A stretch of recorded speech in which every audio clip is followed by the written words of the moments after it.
பிரதமர் மோடி 2 நாள் அரசுமுறை பயணமாக இன்று குவைத் சென்றார்.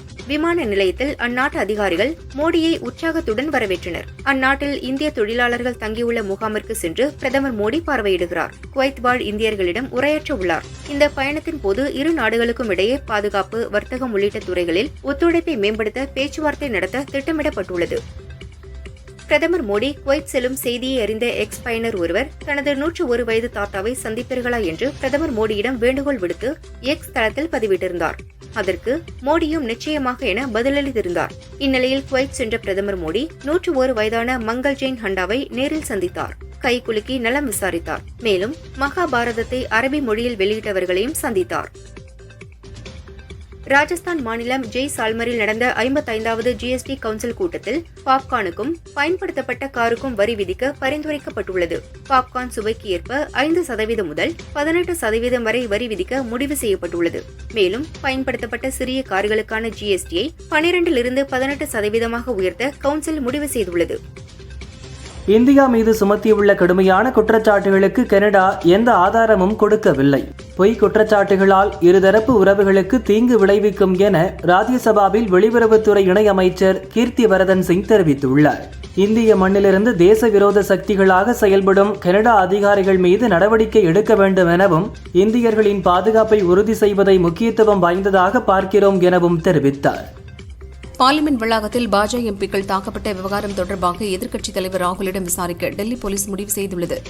தள்ளுமுள்ளு ஏற்பட்ட இடத்தில் உள்ள கண்காணிப்பு கேமரா காட்சிகளின் பதிவுகளை கோரி பார்லிமெண்ட் செயலகத்துக்கு கடிதம் எழுதவும், மருத்துவமனையில் சிகிச்சை பெறும் பிரதாப் சந்திர சாரங்கி, முகேஷ் ராஜ்புத் ஆகியோரிடம் வாக்குமூலம் பெறவும் போலீசார் முடிவு செய்துள்ளனர்.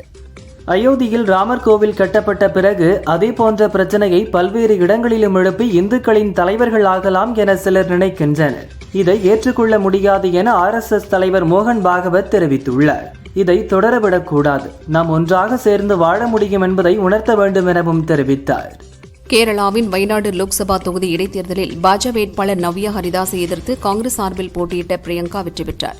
தேர்தலுக்கான வேட்புமனுவில் தனது மற்றும் குடும்பத்தினரின் சொத்து விவரங்களை பிரியங்கா மறைத்துள்ளதாக கூறி அவரின் வெற்றியை எதிர்த்து கேரள ஹைகோர்ட்டில் நவ்யா ஹரிதாஸ் மனு தாக்கல் செய்துள்ளார். திமுக தலைவர் ஸ்டாலின் தலைமையில் நாளை திமுக தலைமை செயற்குழு கூட்டம் நடைபெறுகிறது. கட்சியின் ஆக்கப்பணிகள் குறித்து செயற்குழு கூட்டத்தில் விவாதிக்கப்பட உள்ளதாக தகவல் வெளியாகியுள்ளது. தமிழகத்தின் உரிமைகளை தரவில்லை என்றால் மத்திய அரசுக்கு மக்கள் உரிய நேரத்தில் தகுந்த பதிலடி தருவார்கள் என முதல்வர் ஸ்டாலின் தெரிவித்துள்ளார். ஜாமீனில் வெளியே வந்த நடிகர் அல்லு அர்ஜுனை வரிசை கட்டி நேரில் சென்று பார்த்த திரைப்படத்துறையினர் அவரால் இறந்த குடும்பத்தை பார்த்தார்களா என முதல்வர் ரேவந்த் ரெட்டி கேள்வி எழுப்பியுள்ளார். 200 தொகுதிகளில் திமுக கூட்டணி டெபாசிட் இழக்கும் என தமிழக பாஜக தலைவர் அண்ணாமலை தெரிவித்தார். டெபாசிட் இழப்பவர்கள்தான் 200 தொகுதிகளிலும் வெற்றி என சொல்வார்கள் என்றும் கூறினார். நெல்லை கோர்ட் வளாகத்தில் இளைஞர் படுகொலை செய்யப்பட்ட வழக்கை சென்னை ஹைகோர்ட் தாமாக முன்வந்து விசாரித்தது. கோர்ட் வளாகத்தில் ஏராளமான போலீசார் பாதுகாப்பு பணியில் ஈடுபட்டிருந்த நிலையில் படுகொலை அரங்கேறியுள்ளது. பணியில் கவனம் செலுத்தாத போலீசார் மொபைல் போனில் மூழ்கி கிடந்தனர். பணியில் தவறிழைத்த போலீசார் மீது தகுந்த நடவடிக்கை எடுக்க நெல்லை போலீஸ் கமிஷனருக்கு கோர்ட் உத்தரவிட்டது.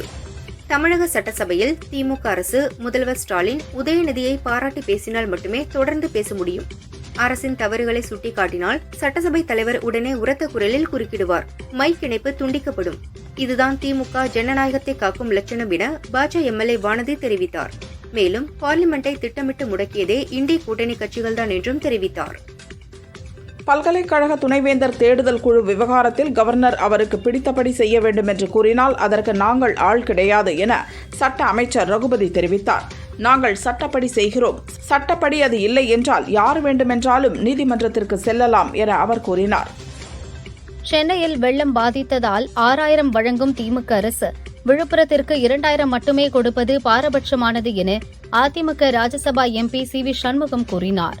ஒரு கண்ணில் வெண்ணெய், ஒரு கண்ணில் சுண்ணாம்பு வைத்து திமுக அரசு பார்ப்பதாகவும், கிராமப்புற மக்கள் என்றால் ஏளனமா எனவும் கேள்வி எழுப்பினார். வேலூர் மாவட்டம் காட்பாடியில் உள்ள வேலூர் தொழில்நுட்ப பல்கலைக்கழகத்தில் முன்னாள் படை வீரர் ஓய்வூதியர் குறைதீர்வு கூட்டம் நடந்தது. கவர்னர் ரவி கலந்து கொண்டு நலத்திட்ட உதவிகளை வழங்கினார். பாதுகாப்பு படையில் அதிக ராணுவ வீரர்களை கொண்ட மாநிலம் தமிழகம் என்றும் கூறினார். நாகை மாவட்டம் கோடியக்கரைக்கு தென்கிழக்கு கடலில் மீன்பிடித்துக் கொண்டிருந்த நாகை மீனவர்கள் மீது 2 படகுகளில் வந்த 6 இலங்கை கடற்கொள்ளையர்கள் தாக்குதல் நடத்தியுள்ளனர். மீன்பிடி வலைகள், செல்போன்கள், GPS கருவிகள் உள்ளிட்ட பொருட்களை கைப்பற்றிச் சென்றுள்ளனர். படுகாயமடைந்த மீனவர்கள் ராஜேந்திரன், ராஜ்குமார் ஆகியோர் கரை திரும்பினர். வேதாரண்யம் அரசு மருத்துவமனையில் சிகிச்சை பெற்றனர். தென்மேற்கு மற்றும் அதை ஒட்டிய மத்திய மேற்கு வங்கக்கடலில் ஆழ்ந்த காற்றழுத்த தாழ்வு பகுதி நிலவுகிறது. காற்றழுத்த தாழ்வு பகுதி காற்றழுத்த தாழ்வு மண்டலமாக வலுப்பெற்றது. இது சென்னைக்கு 450 கிலோமீட்டர் கிழக்கில் மையம் கொண்டுள்ளது. அடுத்த 24 மணி நேரத்தில் தொடர்ந்து வடகிழக்கு திசையில் நகரக்கூடும் என கணிக்கப்பட்டுள்ளது.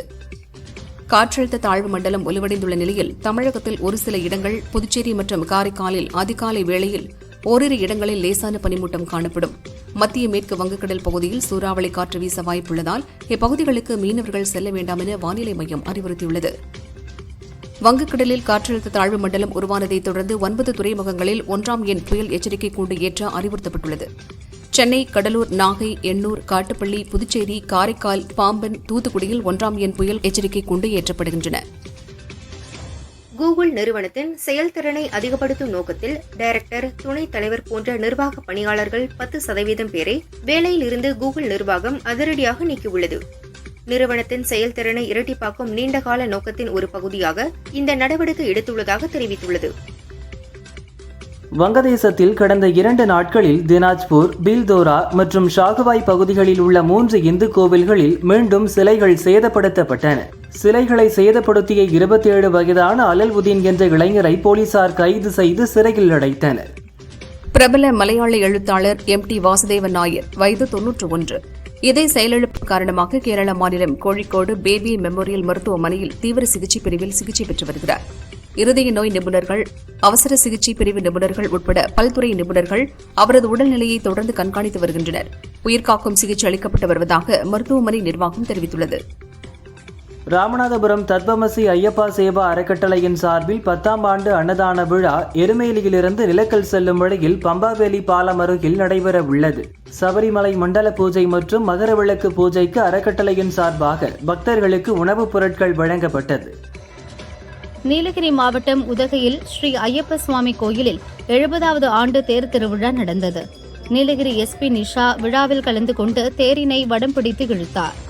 ஏராளமான பக்தர்கள் கலந்து கொண்டு சாமி தரிசனம் செய்தனர்.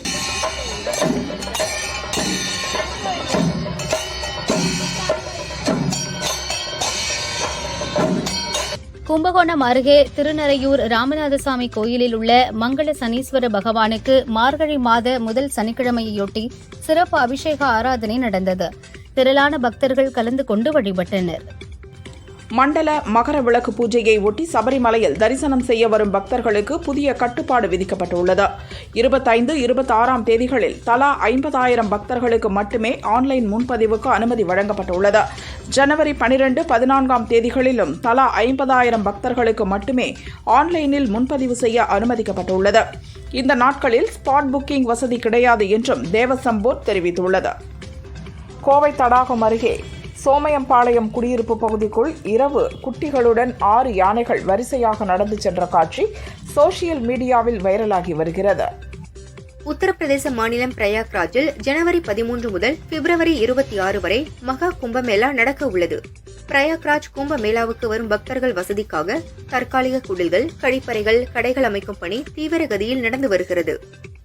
யூடியூபர் சவுக்கு சங்கர் கஞ்சா வைத்திருந்ததாக தொடரப்பட்ட வழக்கு விசாரணைக்கு ஆஜராகவில்லை என்பதால் பிடிவாரண்ட் பிறப்பிக்கப்பட்டு மீண்டும் கைது செய்யப்பட்டார். அவரை நீதிமன்ற நீதிபதி செங்கமல செல்வன் முன் நேற்று போலீசார் ஆஜர்படுத்தினர். அவரது ஜாமீன் மனு மீதான தீர்ப்பை டிசம்பர் 24க்கு நீதிபதி ஒத்திவைத்தார். சென்னையிலிருந்து மலேசியா நாட்டின் பினாங்கு தீவுக்கு நேரடி மற்றும் தினசரி விமான சேவை இன்று துவங்கியது. சென்னையிலிருந்து அதிகாலை 2:15 மணிக்கு புறப்படும் விமானம் 6:40 மணிக்கு பினாங்கு சென்றடையும். அங்கிருந்து இந்திய நேரப்படி காலை 7 மணிக்கு புறப்பட்டு காலை 10:30 மணிக்கு சென்னை வந்தடையும் என தெரிவிக்கப்பட்டுள்ளது. ஹைதராபாத் மாதப்பூரில் உள்ள 5 மாடி கட்டிடத்தில் பல IT நிறுவனங்கள் மற்றும் உணவகங்கள் உள்ளன. இதில் 5வது மாடி கட்டிடத்தில் உள்ள உணவகத்தில் தீப்பிடித்தது. இந்த தீ விபத்தில் அந்த கட்டிடத்தில் இருந்த பல நிறுவனங்களின் கண்ணாடிகள் உடைந்து சேதமடைந்தன. இதனால் பக்கத்து நிறுவனத்தைச் சேர்ந்த IT ஊழியர்கள் சிலர் காயமடைந்தனர். திருப்பதி ஏழுமலையான் கோயிலுக்கு சாமி தரிசனம் செய்துவிட்டு சொந்த ஊருக்கு சென்ற டெம்போ வேன் சாலையோரம் நின்றிருந்த லாரி மீது மோதியது. இந்த விபத்தில் 4 பேர் பலியாயினர். 10க்கும் மேற்பட்டோர் காயமடைந்தனர். விபத்து குறித்து விசாரணை நடக்கிறது. கோவளம் கடற்கரையில் டன் கணக்கில் குவிந்துள்ள குப்பை கழிவுகளால் கடல் உயிரினங்கள் பாதிக்கப்படுகிறது. மீனவர்கள் பெரும் சிரமம் அடைந்துள்ள நிலையில் குப்பையை அகற்ற அதிகாரிகள் விரைந்து நடவடிக்கை எடுக்க வேண்டும் என்ற கோரிக்கை எழுந்துள்ளது. கிறிஸ்துமஸ் பண்டிகையை முன்னிட்டு சென்னையிலிருந்து பெங்களூருக்கு இன்று சிறப்பு ரயில் இயக்கப்பட்டுள்ளது. இன்று காலை புறப்பட்ட சிறப்பு ரயில் பிற்பகல் 2:30 மணிக்கு சென்னை சென்ட்ரல் வந்தடையும். அதே நேரம் பிற்பகல் 3:55 மணிக்கு சென்னை சென்ட்ரலில் இருந்து புறப்படும் சிறப்பு ரயில் இரவு 10:50 மணிக்கு பெங்களூரு சென்றடையும் என ரயில்வே நிர்வாகம் தெரிவித்துள்ளது. ராணிப்பேட்டை மாவட்டம் ஷோழிங்கர் லட்சுமி நரசிம்மர் கோயில் உண்டியல் காணிக்கை எண்ணப்பட்டது. ரூபாய் 64 லட்சம் ரொக்கப் பணமும் 125 கிராம் தங்கமும் காணிக்கையாக வரவு வைக்கப்பட்டது. புதுச்சேரியில் 51வது மாநில அளவிலான கபடி போட்டி இந்திரா காந்தி உள் விளையாட்டு அரங்கில் இன்று தொடங்கியது. 3 நாட்கள் நடைபெறும் இப்போட்டியில் புதுச்சேரி, காரைக்கால், மாஹி, ஏனம் ஆகிய பகுதிகளிலிருந்து 76 அணிகள் 1000க்கும் மேற்பட்ட வீரர்கள் பங்கேற்றுள்ளனர். திருப்பூர் மணியக்காரம்பாளையம் ஷியாம் என்பவர் நடத்தி வரும் பனியன் நிறுவனத்தின் பேக்கிங் கிளையில் திடீரென தீ விபத்து ஏற்பட்டது. தொழிலாளர்கள் உடனடியாக வெளியேறினர். தகவல் அறிந்த திருப்பூர் வடக்கு, தெற்கு மற்றும் ஊத்துக்குளியைச் சேர்ந்த தீயணைப்பு வீரர்கள் 8 தண்ணீர் லாரிகள் உதவியுடன் தண்ணீரை பீய்ச்சி அடித்தனர். 5 மணி நேரம் போராடி தீயை அணைத்தனர். தீ விபத்தில் பல லட்சம் ரூபாய் மதிப்பிலான துணிகள் எரிந்து சேதமடைந்தன. போலீசார் விசாரணை நடத்தி வருகின்றனர். மோசமான வானிலையால் ஹைதராபாத்தில் தரையிறங்க வேண்டிய இண்டிகோ விமானம் சென்னையில் தரையிறங்கியது. 174 பயணிகளுடன் தமாமிலிருந்து அந்த விமானம் ஹைதராபாத் வந்தது. நெல்லை மாவட்டத்தில் கேரள மருத்துவ கழிவுகள் கொட்டப்பட்ட விவகாரத்தில் மொத்தம் 5 வழக்குகள் பதியப்பட்டுள்ளது. இந்த வழக்கு தொடர்பாக இதுவரை 2 பேர் கைதாகியுள்ளனர். கிறிஸ்துமஸ், ஆங்கில புத்தாண்டு தொடர் விடுமுறையால் சென்னை ஏர்போர்ட்டில் சுற்றுலா பயணிகள் கூட்டம் அதிகரித்துள்ளது. இதன் காரணமாக தூத்துக்குடி, மதுரை, திருச்சி, கொச்சி, மைசூர் ஆகிய உள்நாட்டு விமான கட்டணங்கள் மற்றும் சிங்கப்பூர், கோலாலம்பூர், தாய்லாந்து, துபாய் ஆகிய சர்வதேச விமான டிக்கெட் கட்டணங்கள் பல மடங்கு உயர்ந்துள்ளது. கோவையில் தடையை மீறி கருப்பு தின பேரணி நடத்திய பாரதிய ஜனதா மாநில தலைவர் அண்ணாமலை உட்பட 97 பேர் மீது BNSS 170 எண் பிரிவின் கீழ் காட்டூர் போலீசார் வழக்கு பதிவு செய்தனர். செஸ் சாம்பியன் குகேஷிற்கு வாழ்த்து தெரிவிக்கும் வகையில் கோவை காருண்யா பகுதியைச் சேர்ந்த பெண் ஓவியர் ரேவதி என்பவர் 3 அடி உயரம் 3 அடி அகலம் கொண்ட காடா துணியில் வண்ண நூல்களை வைத்து குகேஷின் உருவப்படத்தை வரைந்து வாழ்த்துக்களை தெரிவித்துள்ளார். மதுரையில் 11,360 கோடி ரூபாய் மதிப்பில் 32 கிலோமீட்டர் தொலைவுக்கு அமையவுள்ள மெட்ரோ ரயில்வே திட்டத்தின் விரிவான திட்ட அறிக்கை மத்திய அரசின் ஒப்புதலுக்காக உள்ளது. இந்நிலையில் திட்டத்தின் செயலாக்கம் குறித்து மெட்ரோ ரயில்வேயின் திட்ட இயக்குநர் அர்ஜுனன் தலைமையில் தொழில்நுட்ப குழுவினர் மெட்ரோ வழித்தடம் அமையும் இடங்களில் ஆய்வு மேற்கொண்டனர். கரூர் அடுத்த வெண்ணெய் மலையில் பாலசுப்பிரமணிய சுவாமி கோவிலுக்கு சொந்தமான 18 இடங்களை போலீஸ் பாதுகாப்புடன் அறநிலையத்துறை அதிகாரிகள் சீல் வைத்தனர். ஒரு சில ஆக்கிரமிப்பாளர்கள் கடைகளை காலி செய்துவிட்டு சென்றதால் தகரச் சீட்டுகள் வைத்து அடைத்தனர். மின்சார சிக்கனம் வார விழாவை முன்னிட்டு நாமக்கல் மாவட்டம் ராசிபுரத்தில் மின் சிக்கனம் குறித்து விழிப்புணர்வு பேரணி நடந்தது. இந்த பேரணியை MP KRN ராஜேஷ்குமார் கொடி அசைத்து துவக்கி வைத்தார். 300க்கும் மேற்பட்டோர் இப்பேரணியில் கலந்து கொண்டனர். வேளச்சேரி கல்லூரி சாலையில் 1 கிலோமீட்டருக்கு வழிந்தோடும் கழிவு நீரால் பொதுமக்கள், வாகன ஓட்டிகள் அவதியடைந்தனர். பலமுறை புகார் கொடுத்தும் மாநகராட்சி நிர்வாகம் நடவடிக்கை எடுக்கவில்லை என குற்றச்சாட்டு எழுந்துள்ளது. மதுரவாயலைச் சேர்ந்தவர் கண்ணன் சட்டப்படிப்பை முடித்துவிட்டு தமிழக பார் கவுன்சிலில் வக்கீலாக பதிவு செய்தார். அவருக்கு நண்பர் ஒருவர் அம்பேத்கர் வேடமிட்டு வந்து வாழ்த்து தெரிவித்தார். கோவை மாவட்டம் சோமையனூரில் அதிகாலை இயற்கை உபாதை கழிக்க சென்ற லட்சுமி மற்றும் சின்னத்தங்காள் ஆகிய இருவரையும் அவ்வழியாக சென்ற காட்டு யானைகள் தும்பிக்கையால் தள்ளிவிட்டு சென்றன. இதில் லட்சுமி என்பவருக்கு இடுப்பில் உள்காயமும், சின்னத்தங்காள் என்பவருக்கு கை, கால், முகம் உள்ளிட்ட இடங்களில் காயங்கள் ஏற்பட்டது. அலறல் சத்தம் கேட்ட அக்கம் பக்கத்தினர் இருவரையும் மருத்துவமனையில் சேர்த்தனர். தூத்துக்குடி கோரம்பள்ளம் பகுதியில் தேசிய விவசாயிகள் தினம் கொண்டாடப்பட்டது. பள்ளி மாணவ மாணவிகள் 160 பேர் 45 வினாடிகள் இந்திய வரைபடத்தில் விவசாயியின் உருவத்தில் நின்று சாதனை படைத்தனர். ஜீனியஸ் புக் ஆஃப் ரெக்கார்ட் என்ற அமைப்பு சாதனையை பதிவு செய்து சான்றிதழ் வழங்க உள்ளது குறிப்பிடத்தக்கது. தொடர் வெள்ளப்பெருக்கு காரணமாக தேனி மாவட்டம் பெரியகுளம் அருகே உள்ள கும்பக்கரை அருவியில் குளிக்க கடந்த 8 நாட்களாக தடை விதிக்கப்பட்டிருந்தது. நீர்வரத்து சீரானதால் இன்று முதல் சுற்றுலா பயணிகள் குளிக்க வனத்துறையினர் அனுமதி அளித்தனர். இதனால் சுற்றுலா பயணிகள் உற்சாகத்துடன் குளித்து மகிழ்ந்தனர். கோவை தடாகம் சாலை கணுவாய் அடுத்த நர்சரி பகுதியில் சிலிண்டர்களை ஏற்றிச் சென்ற வேன் டிரைவரின் கட்டுப்பாட்டை இழந்து சாலையில் கவிழ்ந்து விபத்துக்குள்ளானது. வேனில் இருந்து சிலிண்டர்கள் சாலையில் உருண்டன. அங்கிருந்த மக்கள் சிலிண்டர்களை உடனே அப்புறப்படுத்தினர். வேனையும் நிமிர்த்தி ஓரங்கட்டினர். இதனால் அப்பகுதியில் பரபரப்பு ஏற்பட்டது. திண்டுக்கல் மாவட்டம் ஆடலூர் தாண்டிக்குடி சாலையில் சென்ற அரசு பேருந்தை காட்டுமாடு ஒன்று பேருந்துக்கு முன்னால் நின்று வழிவிடாமல் சிறிது நேரம் போக்கு காட்டியது. அரசு பஸ் டிரைவர் ஹாரனை அடித்தும் நகரவில்லை. ஒரு கட்டத்தில் அரசு பேருந்தையும் தாக்கியது. பயணிகள் அதிர்ச்சியடைந்தனர். இதுபோன்ற வனவிலங்குகள் அடிக்கடி வாகனங்களை மறிப்பதால் வாகன ஓட்டிகள் பெரும் அச்சமடைந்து வருகின்றனர். திருச்சி காஜாமலை KK நகர் பிரதான சாலை உள்ளிட்ட குடியிருப்பு பகுதிகளில் பாதாள சாக்கடை பணிகள் முழுமையாக நிறைவு பெற்று தார் சாலைகள் போடப்பட்டுள்ளது. பணிகள் சரிவர மேற்கொள்ளாததால் குழாய்களில் அடைப்பு ஏற்பட்டு கழிவுநீர் அடிக்கடி சாலையில் தேங்கி துர்நாற்றம் வீசுகிறது. காஜாமலையைச் சேர்ந்த வார்டு திமுக கவுன்சிலர் காஜாமலை விஜய் தலைமையில் இன்று பொதுமக்கள் சாலை மறியல் போராட்டத்தில் ஈடுபட்டனர்.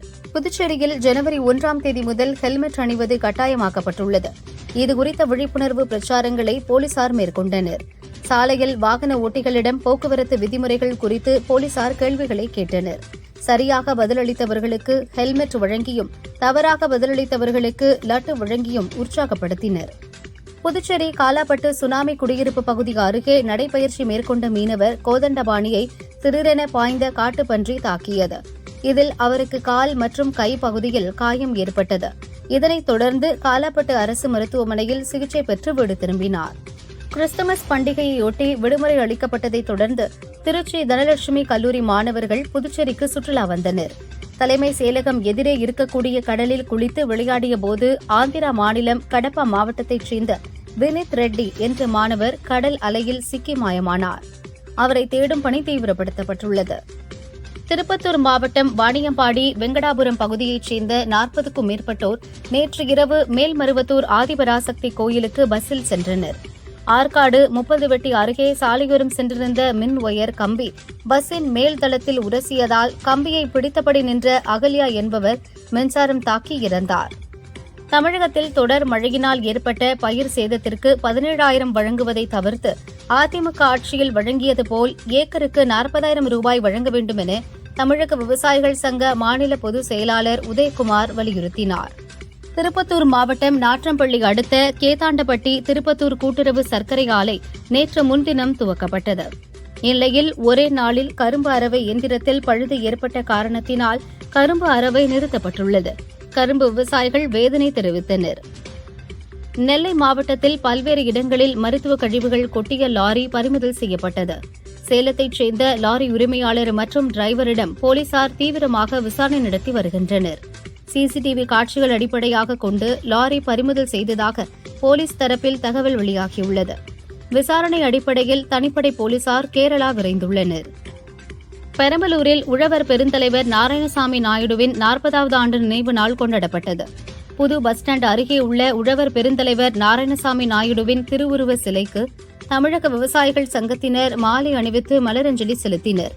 தொடர்ந்து மழையால் பாதித்த பயிர்களை மாலையாக அணிந்து கொண்டும் தலையில் முக்காடு போட்டுக்கொண்டும் நூதன முறையில் ஆர்ப்பாட்டத்தில் ஈடுபட்டனர்.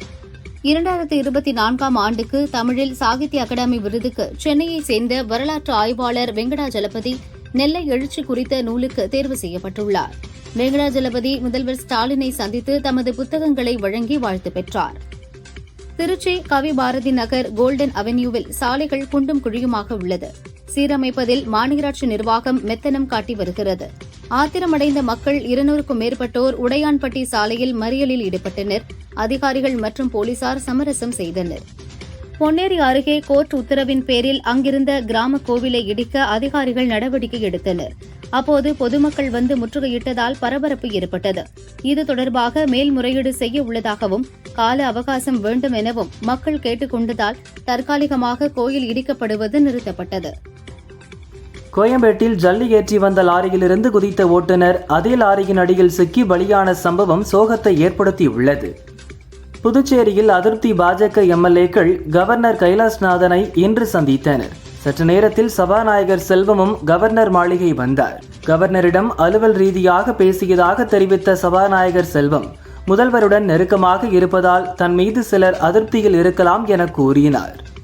வேலூர் மாவட்டம் கேவி குப்பம் அடுத்த துருவம் கிராமத்தில் சிறுத்தை தாக்கி பெண் பலியான சம்பவத்தை தொடர்ந்து பஸ் வசதி கேட்டு அப்பகுதி மக்கள் மறியலில் ஈடுபட்டனர். காவல்துறையினர் மற்றும் வருவாய்த்துறையினர் பேச்சுவார்த்தை நடத்தி உரிய நடவடிக்கை எடுப்பதாக உறுதியளித்ததை அடுத்து கலைந்து சென்றனர். கோவை மாவட்டம் வால்பாறை சுப்பிரமணிய சுவாமி கோவிலில் 38ஆம் ஆண்டு மண்டல பூஜையை முன்னிட்டு பொள்ளாச்சி உச்சி காளியம்மன் கலைக்குழுவினர் வள்ளி கும்மியாட்டம் ஆடினர். இதனை பொதுமக்கள் ஆர்வத்துடன் கண்டு ரசித்தனர். மதுரை நரிமேடு பகுதியில் உள்ள லேடி டோக் மகளிர் கல்லூரியில் கிறிஸ்துமஸ் விழா கோலாகலமாக கொண்டாடப்பட்டது. மணிப்பூர் மாநிலத்தைச் சேர்ந்த மாணவிகள் கலந்து கொண்டு தமிழ் மொழியில் கிறிஸ்துமஸ் பாடல்களை பாடி வியக்க வைத்தனர். ஏராளமான மாணவிகள் கலந்து கொண்டனர். திமுகவின் தேர்தல் அறிக்கையில் வருடத்திற்கு 100 நாட்கள் சட்டசபை கூட்டுவோம் என தெரிவித்திருந்தனர். அலுவல் ஆய்வுக்குழுவிலும் நாங்கள் சட்டசபை நாட்களை நீட்டித்து தர வேண்டும் என்று கேட்டோம் என காங்கிரஸ் சட்டசபை குழு தலைவர் ராஜேஷ்குமார் தெரிவித்தார். மக்கள் பிரச்சனைகளை சட்டசபையில்தான் மக்கள் பிரதிநிதிகள் பேச முடியும். எனவே 100 நாட்கள் கூட்டம் நடத்த வேண்டும் என அவர் கூறினார். சென்னையிலிருந்து 156 பேருடன் அந்தமானுக்கு புறப்பட்ட இண்டிகோ ஏர்லைன்ஸ் பயணிகள் விமானத்தில் திடீர் இயந்திர கோளாறு ஏற்பட்டது. இயந்திர கோளாறு காரணமாக விமானம் அவசரமாக ஓடுபாதையிலேயே நிறுத்தப்பட்டது. உடனடியாக பயணிகள் அனைவரும் கீழே இறக்கப்பட்டு விமான நிலையத்தில் தங்க வைக்கப்பட்டனர். தேனி மாவட்டம் முல்லை பெரியாற்றிலிருந்து 18ஆம் கால்வாயில் தண்ணீர் திறக்கும் விழா ஏற்பாடு செய்யப்பட்டிருந்தது. அறிவித்த நேரத்திற்கு கலெக்டர், எம்எல்ஏ, எம்பிக்கள் வரவில்லை. 2 மணி நேரத்திற்கு மேலாக காத்திருந்த விவசாயிகள் விழாவினை புறக்கணித்துவிட்டு திரும்பி சென்றனர். தாம்பரம் திருச்சி இன்டர்சிட்டி ரயில் சேவை முன்னறிவிப்பின்றி திடீரென நிறுத்தப்பட்டுள்ளதால் பயணிகள் அதிர்ச்சியடைந்துள்ளனர். கடந்த 20 ஆண்டுகளாக போராடி பெற்ற ரயில் சேவை திடீரென நிறுத்தியதாக பயணிகள் புகார் தெரிவித்துள்ளனர். கொடைக்கானல் பிரதான ஏரியில் விதிகளை பின்பற்றாமல் படகு சவாரி மேற்கொள்ளப்படுகிறது. அதிகாரிகளின் மெத்தன போக்கால் டூரிஸ்டுகள் பாதுகாப்பு குறித்து கேள்வி எழுந்துள்ளது. மாலையில் 6:30 மணி வரை இருட்டிய பின்பும் விதிகளை மீறியபடி டூரிஸ்டுகள் ஏரியில் படகு சவாரிகளை மேற்கொள்கின்றனர். ராணிப்பேட்டை மாவட்டம் பாலாஜா அரசு மகளிர் கலைக்கல்லூரியில் தேசிய மாணவர் படையின் சார்பில் மரக்கன்றுகள் நடும் விழா நடந்தது. தேசிய மாணவர் படையின் மாணவிகள், ஆசிரியர்கள், சமூக ஆர்வலர்கள் என ஏராளமானோர் கலந்து கொண்டனர். கல்லூரி வளாகத்தில் மரக்கன்றுகளை நட்டு உறுதிமொழி எடுத்துக் கொண்டனர்.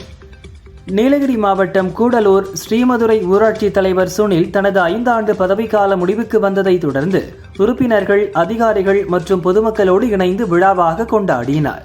தொடர்ந்து கடந்த 5 ஆண்டுகளாக மக்களுக்கு செய்த நலத்திட்ட பணிகளை உள்ளடக்கிய புத்தகம் ஒன்றையும் வெளியிட்டுள்ளார்.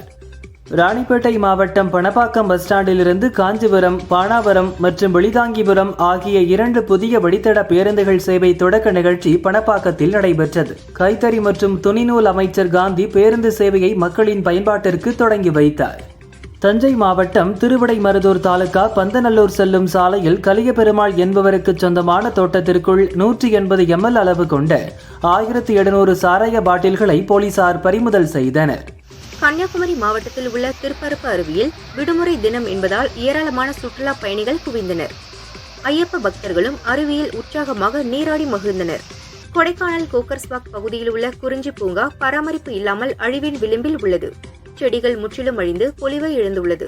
இதை பராமரிக்கவும் மாற்று யோசனைகள் கொண்டு டூரிஸ்டுகளை கவர நடவடிக்கை எடுக்க வேண்டும் என ஆர்வலர்கள் வலியுறுத்தி உள்ளனர். பெங்களூர் அருகே நெலமங்கலா பகுதியில் கார் மீது கண்டெய்னர் லாரி கவிழ்ந்த விபத்தில் 6 பேர் பலியாகினர். விபத்து காரணமாக 3 கிலோமீட்டர் தூரத்துக்கு போக்குவரத்து நெரிசல் ஏற்பட்டது. அவனியாபுரம் ஜல்லிக்கட்டு நடக்கும் இடத்தில் பார்வையாளர்கள் கேலரி தடுப்பு, குடிநீர், சாலை வசதிக்காக வசதிகளை ஏற்படுத்த மதுரை மாநகராட்சி டெண்டர் கோரியுள்ளது. ஜனவரி 3ஆம் தேதி மாலை 4 மணி அளவில் ஒப்பந்த புள்ளி திறக்கப்படும் என மாநகராட்சி அறிவித்துள்ளது. நெல்லை மாவட்டம் முன்னீர்பள்ளம் அடைமிதிப்பான் குளத்தைச் சேர்ந்தவர் ராஜசெல்வம், வயது 54, 3 அடைப்பு அருகே 2 வீலரில் சென்றார். அப்போது அவர் மீது ஒரு கார் மோதியது. இதில் அவர் சம்பவ இடத்திலேயே இறந்தார். 2 வீலர் தீப்பற்றி எரிந்து சேதமானது. போலீசார் விசாரிக்கின்றனர். வளர்ச்சியடைந்த காரைக்கால் 2047 திட்டம் புதுச்சேரி ராஜ்நிவாஸ் மூலம் நேரடி கண்காணிப்பு செய்யப்படும் என புதுச்சேரி துணைநிலை கவர்னர் கைலாஷ்நாதன் தெரிவித்தார். நல்லாட்சி வாரம் திட்டம் காரைக்கால் மாவட்ட நிர்வாகம் சார்பில் சிறப்பாக நடைபெற்று வருவதாகவும் கூறினார். திருப்பத்தூர் மாவட்டம் நாற்றம்பள்ளி அடுத்த கேத்தாண்டப்பட்டியில் திவான் முகமது மெமோரியல் மெட்ரிக் மேல்நிலைப் பள்ளி உள்ளது. 450 பேர் படிக்கின்றனர். இந்நிலையில் திடீரென நிர்வாகம் வருகின்ற 31ஆம் தேதிக்குள் பள்ளி மூடப்படும் என பெற்றோரிடம் தெரிவித்தது. ஆத்திரமடைந்த பெற்றோர்கள் சென்னையிலிருந்து பெங்களூர் செல்லும் தேசிய நெடுஞ்சாலையில் அமர்ந்து மறியல் செய்தனர். போலீசார் சமரசம் செய்தனர்.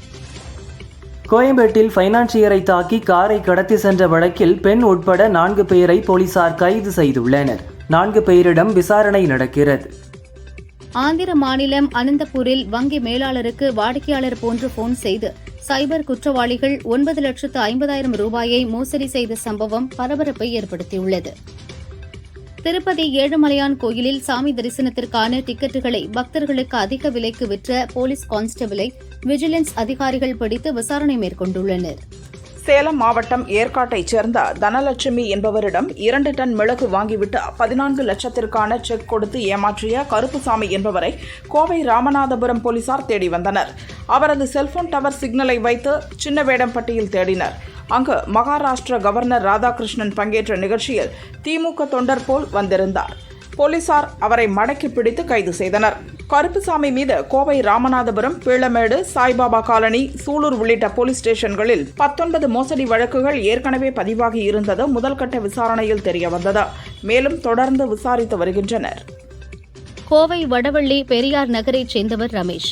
ஆசிரியரான இவர் பள்ளிக்கு சென்ற நேரத்தில் அங்கு பைக்கில் வந்த இருவர் அவரது வீட்டின் பூட்டை உடைத்து 1.5 லட்சம் பணம் மற்றும் 58 பவுண்ட் நகையை திருடி சென்றனர். பட்ட பகலில் நடந்த இந்த கொள்ளை சம்பவம் குறித்த சிசிடிவி காட்சிகள் வெளியானது.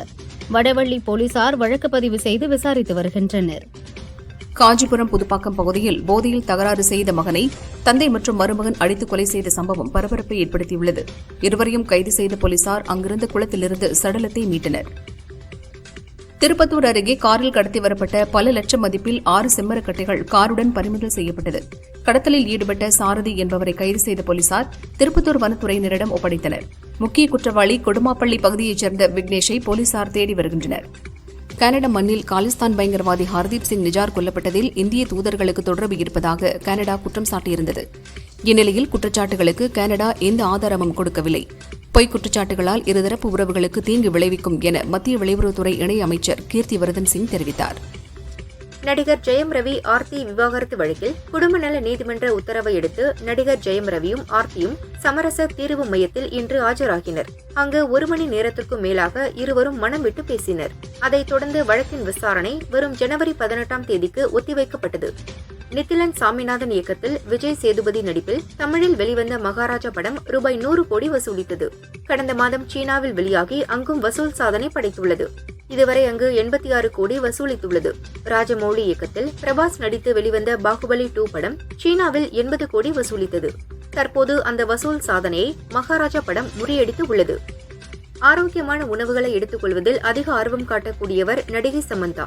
தற்போது விவசாயம் சார்ந்த ஒரு ஸ்டார்ட் அப் நிறுவனத்தில் முதலீடு செய்துள்ளார். இந்த நிறுவனம் நவீன தொழில்நுட்பத்தின் மூலம் நீர் மற்றும் காற்றின் ஈரப்பதத்தை பயன்படுத்தி காய்கறிகளை விளைவித்து வருகிறது. 50 வகையான காய்கறி, பழங்கள் மற்றும் மலர்களை பயிரிட்டு விநியோகம் செய்து வருகின்றனர். நடிகை ராஷ்மிகா மந்தனா பேட்டி ஒன்றில் கூறுகையில், கில்லி படம்தான் நான் தியேட்டரில் முதலில் பார்த்த படம். தியேட்டரில் நான் பார்த்த முதல் ஹீரோ விஜய். அந்த படத்துல அப்படி போடு பாடல் என்னுடைய வாழ்க்கையில் மெஜாரிட்டி நேரம் அந்த பாட்டுக்கு நடனமாடி இருக்கிறேன். எங்க அப்பா ரஜினிகாந்த் படங்கள் நிறைய பாப்பாங்க. ஆனா எனக்கு விஜய், திரிஷா அவங்கள தான் தியேட்டர்ல முதல்ல பார்த்தேன் என மகிழ்ச்சியுடன் பகிர்ந்துள்ளார். ராஷ்மிகா குழந்தையாக இருந்தபோது பார்த்து வியந்த விஜயுடன் வாரிசு படத்தில் ஜோடியாக நடித்துவிட்டார். பீஸ்ட் படத்திற்கு பின் மீண்டும் விஜயுடன் ஒரு படத்தில் நடித்து வருகிறார் பூஜா ஹெக்டே. வினோத் இயக்குகிறார். இதன் படப்பிடிப்பு தற்போது சென்னையில் நடக்கிறது. படப்பிடிப்பின் போது விஜய் மற்றும் தன்னுடைய கால்களை போட்டோ எடுத்து அதை பகிர்ந்துள்ள பூஜா, 2024 கடைசி படப்பிடிப்பு இதுதான் என்று குறிப்பிட்டுள்ளார். இந்த படம் தவிர்த்து சூர்யாவின் 44வது படத்திலும் நடித்து முடித்துள்ளார் பூஜா. நெல்சன் இயக்கத்தில் ரஜினி நடித்து வெளியான ஜெயிலர் படம் 650 கோடி வசூலித்தது. இதன் 2ஆம் பாகம் இவர்கள் கூட்டணியில் உருவாக உள்ளது. தற்போது கூலி படத்தில் நடிக்கும் ரஜினி அதை முடித்ததும் ஜெயிலர் 2வில் நடிக்கிறார். லேட்டஸ்டாக கிடைத்த தகவலின்படி 2025 மார்ச் முதல் ஜெயிலர் 2 படத்தை துவங்க உள்ளனர். முன்னதாக இந்த படத்தின் அறிமுக புரோமோ வீடியோவை ஆங்கில புத்தாண்டில் வெளியிட திட்டமிட்டுள்ளனர்.